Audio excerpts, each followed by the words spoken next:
Hello সবাইকে, আশা করি সবাই ভালো আছেন। সম্মানীয় দর্শক, আপনারা তো কম বেশি প্রত্যেকেই জানেন যে বাংলাদেশের একটি নিজস্ব টাকা ছাপানোর ফ্যাক্টরি রয়েছে।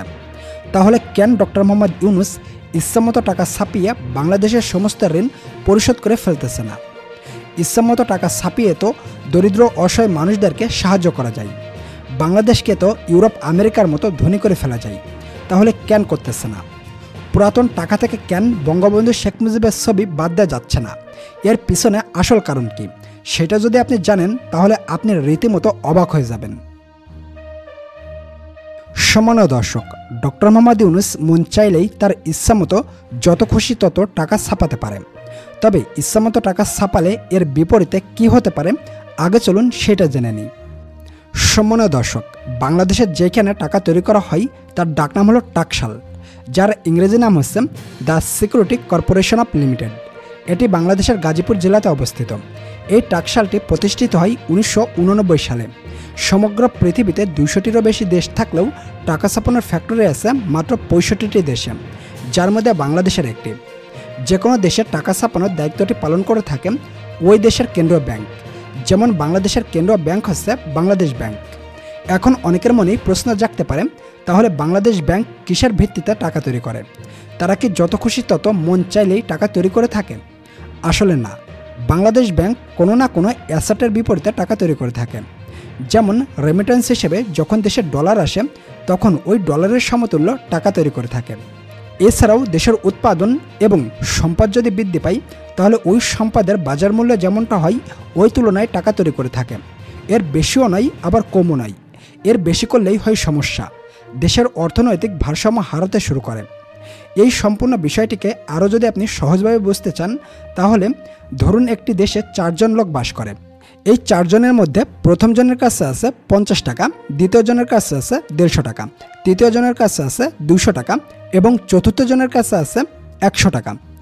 ওই দেশে মোট টাকা হচ্ছে 500 টাকা এবং ওই দেশের মোট সম্পদ হচ্ছে 50 কেজি গম। এখন 1 কেজি গমের দাম যদি 10 টাকা করে হয় তাহলে প্রথম ব্যক্তি 50 টাকায় 5 কেজি গম কিনতে পারবে, দ্বিতীয় জন 150 টাকায় 15 কেজি, তৃতীয় জন 200 টাকায় 20 কেজি এবং চতুর্থ জন 100 টাকায় 10 কেজি গম কিনতে পারবে। এখন ওই দেশের সরকার যদি মনে করেন আমার দেশের জনগণ তো খুবই গরিব, এদের কাছে খুবই অল্প টাকা আছে, আমি বেশি টাকা ছাপিয়ে এদের টাকাকে ডবল করে দিই, তখন ধরুন ওই দেশের সরকার 500 টাকার পরিবর্তে 1000 টাকা ছাপিয়ে এদের টাকাকে ডবল করে দিল। প্রথম জনকে 50 টাকার পরিবর্তে 100 টাকা দিল, দ্বিতীয় জনকে 150 পরিবর্তে 300 দিল, তৃতীয় জনকে 200 পরিবর্তে 400 দিল এবং চতুর্থ জনকে 100 পরিবর্তে 200 দিল। এতে তো জনগণ খুবই খুশি হবে, কারণ তাদের টাকা এখন ডবল হয়ে গেছে। তবে ওই দেশের মোট সম্পদ সেই 50 কেজি গমই থাকলো, গম আর বৃদ্ধি পেল না। এতে কী হবে দেখুন, দেশের মূল সম্পদ বৃদ্ধি না পাওয়ার কারণে ওই সম্পদের দামও বেড়ে দ্বিগুণ হবে। আগে যেখানে 10 টাকায় 1 কেজি গম পাওয়া যেত, এখন ওই গম কিনতে হবে 20 টাকা দিয়ে 1 কেজি। ফলে ওই প্রথম ব্যক্তির কাছে 50 টাকার পরিবর্তে 100 টাকা থাকা সত্ত্বেও সে 5 কেজি গমই পাবে, দ্বিতীয় ব্যক্তির কাছে 150 টাকার পরিবর্তে 300 টাকা থাকা সত্ত্বেও সে 15 কেজি গমই পাবে। এখানে কি ঘটলো দেখুন, পণ্য কম থাকার কারণে পণ্যের দাম বাড়ল এবং টাকা বেশি হওয়ার কারণে টাকার মান কমল। এই বিষয়টি আপনি নিজেও ভালোভাবে বুঝতে পারবেন। ধরুন আজ থেকে 20 বছর আগে বাংলাদেশের প্রেক্ষাপটেই 500 টাকায় কত কি পাওয়া যেত, আর এখন 2025 সালে এসে 500 টাকায় ঠিকমতো একবেলার বাজারও হয় না। সম্মানীয় দর্শক, এই সম্পূর্ণ বিষয়টি ভালোভাবে বুঝতে না পারার কারণে 2008 সালের দিকে জিম্বাবুয়ের সরকার বেশি বেশি টাকা ছাপিয়ে বড়লোক হওয়ার ধান্দা করেছিল, যেটা আদতেও সম্ভব না। অতিরিক্ত টাকা ছাপানোর কারণে টাকার মান এতটাই নিচে নেমে এসেছিল যে ওই সময়টাই জিম্বাবুয়েতে একটি মাত্র ডিম কিনতে হলেও থলে ভর্তি টাকা দেওয়া লাগতো। একবেলা খাবারের বাজার করতে হলে বস্তা ভর্তি টাকা নিয়ে যাওয়া লাগতো। সম্মানীয় দর্শক, আপনারা তো কম বেশি প্রত্যেকেই সোমালিয়া ল্যান্ড সম্পর্কে জানেন। সোমালিয়া ল্যান্ডের সরকারও টাকা ছাপিয়ে বড়লোক হওয়ার ধান্দা করেছিল। ফলে ওই সময়টাই তারা এত বেশি টাকা ছাপিয়েছিল যে বাজার করতে গেলে টাকা নিয়ে যাওয়া লাগতো ঠেলা গাড়িতে করে। ওই সময়টায় মানুষ টাকার পরিবর্তে ঠেলা গাড়ি চুরি করতে শুরু করেছিল। সম্মানীয় দর্শক, ইতিহাস ঘাটলে এমন আরও তথ্য বহু পাওয়া যাবে। তাই বেশি বেশি টাকা ছাপিয়ে বড়লোক হওয়া সম্ভব না। কোনো দেশকে যদি সত্যি উন্নতি করতে হয় তাহলে ওই দেশের উৎপাদন বৃদ্ধি করতে হবে, দেশের সম্পদ বৃদ্ধি করতে হবে, দেশে বেশি বেশি রেমিটেন্স আনতে হবে, তাহলেই দেশকে উন্নত করা সম্ভব।